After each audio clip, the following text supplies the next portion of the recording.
Informar aos veciños e conseguir que o maior número deles se beneficien das bonificacións fiscais das que gozan na vila é o obxectivo do equipo de goberno de Cambados e da Deputación de Pontevedra coa organización dunha charla o vindeiro 17 de xaneiro ás 8 da tarde en Esposalnés, nas que participarán expertos na materia para orientar aos presentes. E a maiores queremos explicar estas bonificacións para que chegue o maior número de veciños posible. Hai moitas bonificacións de IBI, non hai só as bonificacións de conxusto histórico, non hai as bonificacións de IBI para familias numerosas,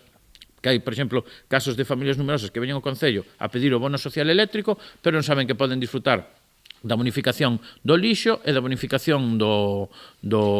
IBI.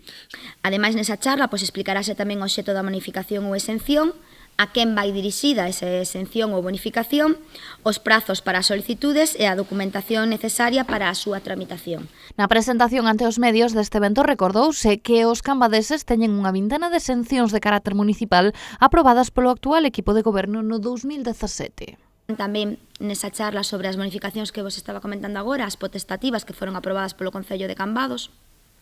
que son aquelas que afectan ao interese ou utilidade pública, as vivendas de alquiler social, ao sector primario, inicio de actividade, implantación no polígono industrial Sete Pías, creación de emprego, etc., que logo falará o concelleiro Xurxo Charlín, pois é o que está encargado da promoción económica e que lle afecta tamén o polígono industrial Sete Pías.